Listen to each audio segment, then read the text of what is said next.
I'm American, and it might seem like we're all obsessed with genealogy and family history, but I know that I definitely am. It's one of my special interests. I've been obsessed for probably 25 years now. I've never spoken about it on YouTube, but that changes today. So grab a tea or a G&T, depending on your preference. And yeah, let's talk about why people would want to travel halfway across the world to sit in front of a church where their great grandmother might have sat. For me, if you do it right, genealogy travel is the most magical experience. Walking in the steps where your ancestors once lived is a really good example of intentional travel. You're going there, you have a specific purpose in mind. And for me, this is awesome because you're not just there to soak up the sun, or maybe that's not the case everywhere you go, but it's a chance to really take away something meaningful and add to the family history that you might then pass on to the next person. Tracing your roots wherever they may lead is really satisfying, really fun. This is the first video in a new series about genealogy travel. What it is, why do it, how to make it more than just a confusing detour or a dusty photo op. And I'm also going to share some examples, including a teenage girl in my family tree that traveled across the Atlantic unaccompanied, an unaccompanied minor in 1905. If for some reason you can't travel right now, or you just want to be extra prepared, I'm going to make a separate video on how you can plan virtual travel of your ancestors' locations. So whether you're planning for family history travel or you're just dreaming about it, you're in the right place. And now I have a question for you. Have you ever visited a place because your family came from there? Or do you have a place in mind that you'd like to go? Let me know in the comments. Let's talk about why genealogy travel matters. When you're researching your family tree, you're going to end up with lots of names, dates, and places. And these are just facts, and that's nice. But when you can visit a place, it gives you a feeling, it gives you context. And of course, if you are there, you can visit all of the places your ancestors would have known. Their home, their families' homes, schools, workplaces, pubs, places of worship, cemeteries, high streets, ancient footpaths, and places where they would have walked and explored. I don't know, maybe it's just me. I think it's really fascinating though. I think it's about standing there and feeling that strange connection, that electric feeling that they were here. Where did they go when they wanted to be alone? Was it somewhere around here? Or things like, why did they leave? Did they have some massive falling out with a step parent? Or was it maybe a failed romantic situation?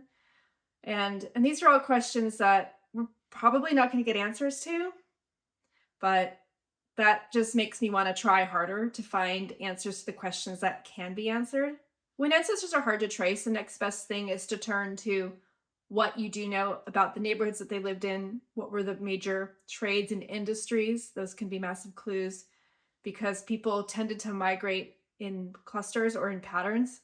All right, I want to switch gears and talk a little bit about Swedish immigration to the United States. And you might be thinking, how is this relevant?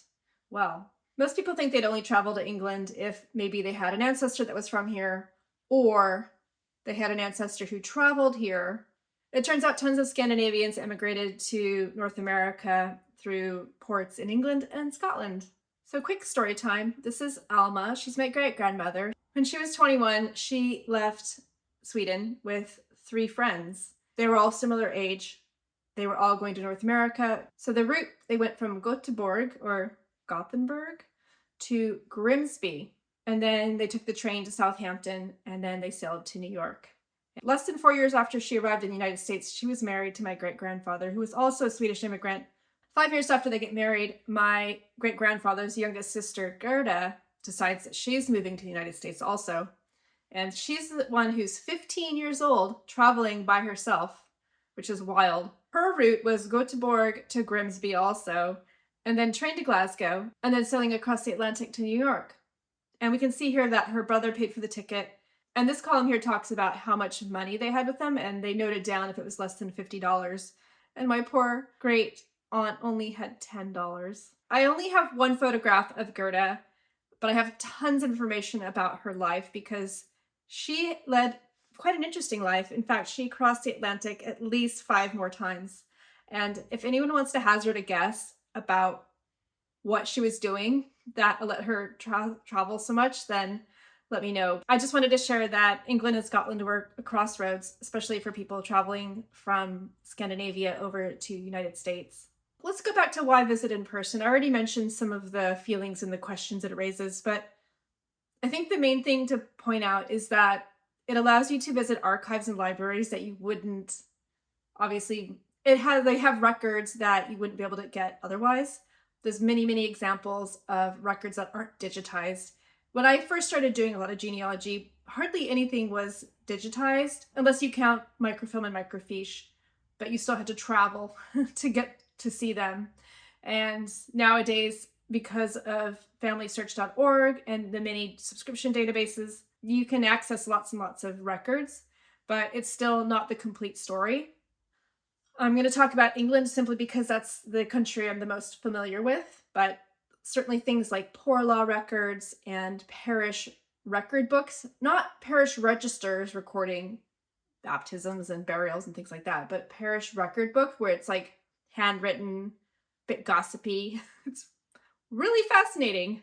Actually, yes, I have an example of an ancestor who was doing some odd jobs essentially for the church, and they recorded what he was doing and how much they paid him, and I think that's just awesome, particularly because he was in his 70s at the time, and he probably, he was past doing farm work. Genealogy travel definitely isn't spontaneous. It's something you really have to plan to get the most out of it. Otherwise, you find yourself wasting time and money, and I've done that. I've seen people spend a fortune to travel to a place only to find out that the archive is closed for a month while they do some building work, or you need someone with in-depth knowledge, but they're actually on holiday, or the records that you want aren't there. And that happened to me. It's kind of messy. I have a set of great-grandparents, different ones. I don't know, their marriage wasn't very good. I'm probably putting it mildly. After my great-grandmother left her young son behind to, I can't even say it. We don't know what her life was like. Essentially, my great-grandfather was known to be a violent man.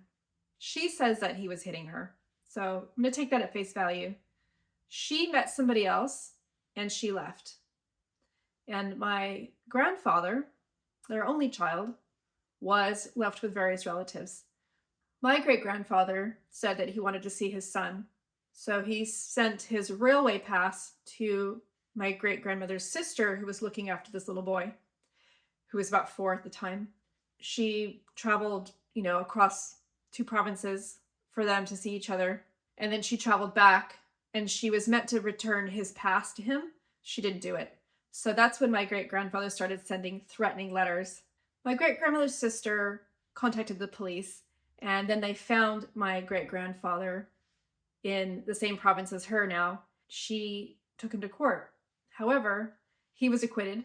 I have the version of accounts from the newspaper, and then I have the version of accounts that was written up in a book about his defense attorney, because his defense attorney became very famous.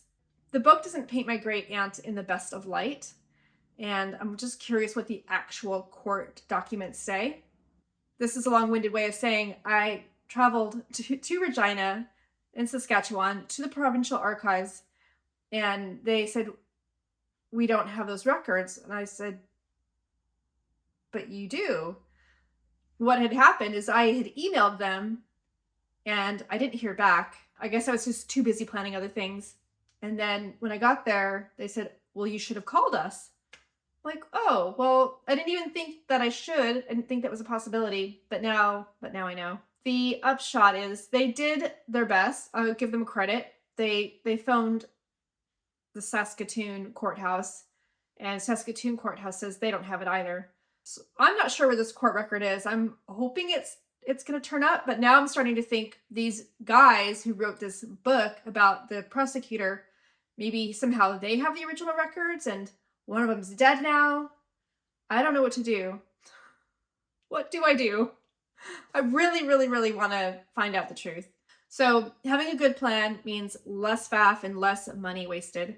There's lots of ways to organize your family history travel. I think it's a very good idea to have a clear idea, like what you definitely know. This is fact. We have sources, everything like that.